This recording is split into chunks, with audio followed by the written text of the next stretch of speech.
पहले योगी को बकरा बनाकर काटेंगे। अब आदरणीय योगी बाबा जी आप बहुत अच्छा काम कर रहे हैं। इमामगंज के नवाब की निकल गई लेकर। लेकिन खान साहब उनके ऊपर आरोप लग रहा है कि वो पक्षपात कर रहे हैं, मुसलमानों को वो बुलडोजर चला रहे हैं।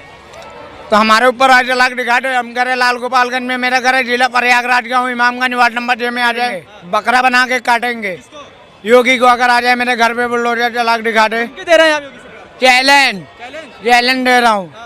प्रयागराज से सीएम को चैलेंज करने वाले लाल गोपालगंज वाले जनाब अब बाबा की पुलिस के शिकंजे में फंसे गए तो गिड़गिड़ाने लगे।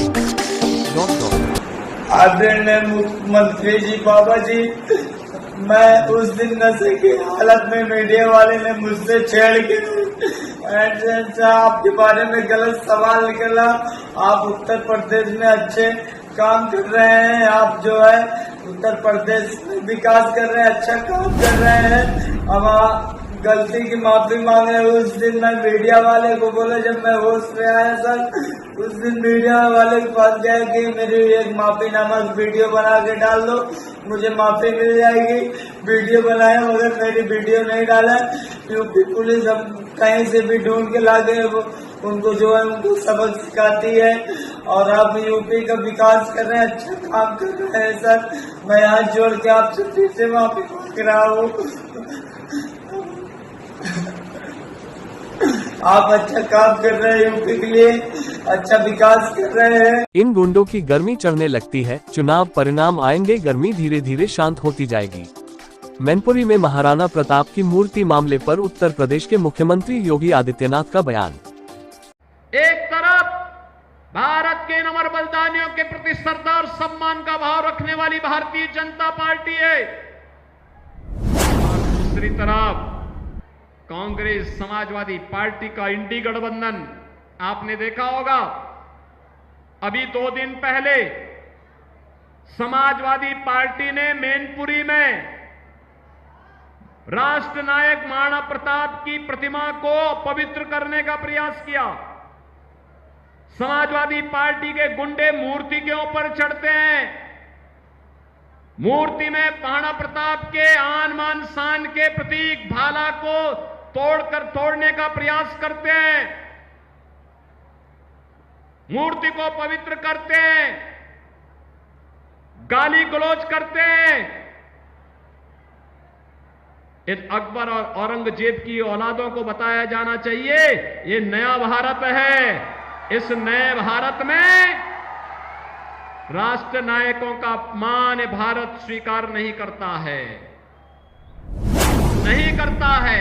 ऐसे ही समाजवादी पार्टी के गुंडों ने भारत के संविधान के शिल्पी बाबा साहब डॉक्टर भीमराव अंबेडकर की प्रतिमा को भी अपवित्र करने का प्रयास किया। बहनों और भाइयों, अभी भी कभी कभी मुझे लगता है कि कानून का राज स्थापित करने के बाद भी जब चुनाव आते हैं तो इन गुंडों की गर्मी चढ़ने लगती है। ऐसे लगता है जैसे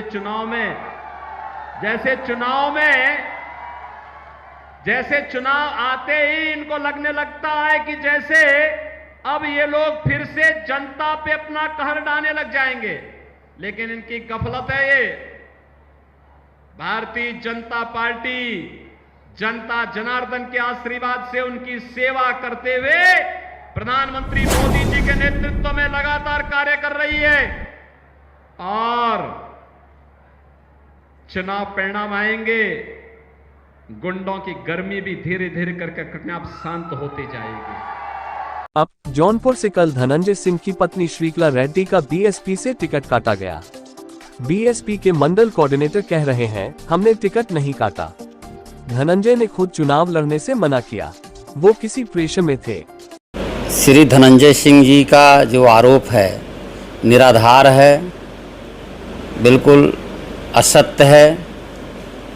जो कुछ हुआ है उसके बारे में बताना चाहूँगा कि कल 8:30 बजे शाम तक उनके केंद्रीय कार्यालय का उद्घाटन हमने किया। बहुत देर तक हम लोग बैठे रहे, प्रेस के लोग भी रहे, और प्रेस के सामने हम लोगों ने पूरी मुस्तैदी से इस बात को रखा कि श्रीमती श्री कला जी का टिकट फाइनल है। और जैसा कि कल दिन भर सोशल मीडिया पे और सब जगह यह अफवाह आ रही थी, हम लोगों ने उनसे 5 बजे लगभग 1.5 घंटा हम लोगों ने बातचीत किया। हमने बल्कि कहा कि आपके ऊपर कहीं किसी प्रकार का दबाव तो नहीं है, आप चुनाव में बैठ तो नहीं जाएंगे, आप अपना पर्चा वापस तो नहीं लेंगे। उन्होंने, उनकी पत्नी भी साथ में थी, दोनों लोगों ने बच्चों की कसम खाई और कही कि हम किसी भी हालत में पीछे नहीं हटेंगे और चुनाव लड़ेंगे। लेकिन कल ही 11:30 बजे रात में श्री धनंजय सिंह जी का फ़ोन बहुजन समाज पार्टी के मंडल के कोऑर्डिनेटर हैं श्री रामचंद्र गौतम जी, उनके पास आता है और उन्होंने छूटते ही कहा कि हम चुनाव नहीं लड़ पाएंगे और हम अपना पर्चा वापस ले लेंगे और हमारे ऊपर बड़ा प्रेशर है, हमारे फादर का प्रेशर है और परिवार के लोगों का प्रेशर है, और भी कुछ उन्होंने कहा और फ़ोन काट दिया। मेरे साथियों, उनके इस बात से साफ साफ जाहिर हो गया कि उनके मन में कहीं ना कहीं ये चल रहा था और कहीं ना कहीं कोई ऐसा प्रेशर था जिसके नाते से उन्होंने रात में इस बात को कहा कि हम चुनाव नहीं लड़ेंगे, आप अपना कोई प्रत्याशी खोज लीजिए। बहुजन समाज पार्टी ने श्री कला जी का टिकट फाइनल रखा था, उनका फाइनल था और उन्होंने स्वयं मना किया। जब उन्होंने मना किया तब हम लोगों ने नया कैंडिडेट खोजना शुरू किया।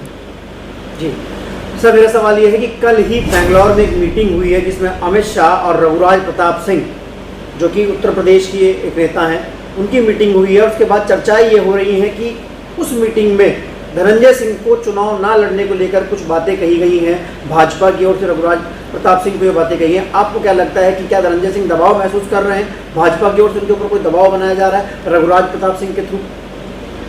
जो स्थिति पैदा हुई है, मतलब आज 1 मई को उनका नामांकन हम लोग कराए थे और लगातार कार्यकर्ता पदाधिकारी सब लोग लगे थे और कल शाम 8:30 बजे तक हम लोग उनके निर्वाचन कार्यालय का उद्घाटन कर रहे थे और 11:30 बजे रात में एकाएक इस तरह की बात करना तो कहीं ना कहीं उधर संकेत देता है, कहीं ना कहीं कुछ ना कुछ है। जी, आगे की रणनीति क्या रहेगी सीट को लेकर? जिस तरीके से आपने प्रत्याशी घोषित किया है, क्या रणनीति है, क्या शीर्ष नेतृत्व की तरफ से आदेश मिला? आदरणीय बहन कुमारी मायावती जी, जो बहुजन समाज पार्टी की राष्ट्रीय अध्यक्ष हैं, हमारी नेता हैं, और उनके आदेश के पालन में हम लोगों ने जो बहुजन समाज पार्टी से सांसद हैं श्री श्याम सिंह यादव जी को हम लोगों ने आज उनका पर्चा दाखिल कराया और उनका नामांकन कराया।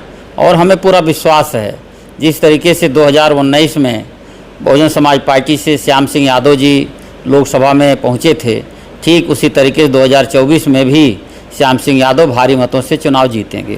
सर, धनंजय सिंह ने एक आरोप और लगाया कि वो 3 बार पहले भी बहुजन समाज पार्टी से धोखा खा चुके हैं। उन्होंने अपनी धर्मपत्नी को आगाह किया था, जब टिकट उनको दिया गया वो जेल में थे, उनसे कोई संपर्क नहीं हुआ और बसपा के पदाधिकारियों ने श्री कला सिंह को अप्रोच करके उनका टिकट किया और वो लोग, उन्होंने कहा कि मैं पहले भी 3 बार धोखे खा चुका हूँ, मुझे भरोसा नहीं था, मैंने अपनी पत्नी को भी आगाह किया था। ऐसी बात, ऐसे आरोप उन्होंने लगाए। उनके आरोप ये निराधार है। उन्होंने बिना उनके राय मशवरा के श्री कला जी प्रत्याशी नहीं बन सकती। वो एक महिला हैं और उनके कहने पर ही हम लोगों ने मान्या बहन जी से मुलाकात कराई और मान्या बहन जी से उन्होंने बड़ा रिक्वेस्ट किया कि हमें चुनाव लड़ा दीजिए और तब जाकर के उनका टिकट फाइनल हुआ है। सर, अभी एक हाल ही में कुछ दिनों पहले जब ये टिकट हुआ उसके बाद धनंजय सिंह को बेल मिली, क्या कहीं इसमें कोई किसी तरह की कोई आपस में कोई बातचीत तो नहीं हुई कि बेल के बदले वो चुनाव ना लड़े, उन्होंने अपना नामांकन वापस किया? इस संदर्भ में मैं कुछ नहीं कह सकता क्योंकि ऐसे सब बातें मुझे जानकारी नहीं है। फतेहपुर मिड डे मील में बड़ा भ्रष्टाचार आया सामने। रकम की हेराफेरी में शिक्षकों में हुई मारपीट। स्कूल में भीड़ शिक्षक जमकर चले लात भीड़ से। मारपीट के दौरान 3 अध्यापक घायल। सीसीटीवी में कैद हुई मारपीट की वारदात। खागा कोतवाली क्षेत्र के दंडकारी इंटर कॉलेज का मामला।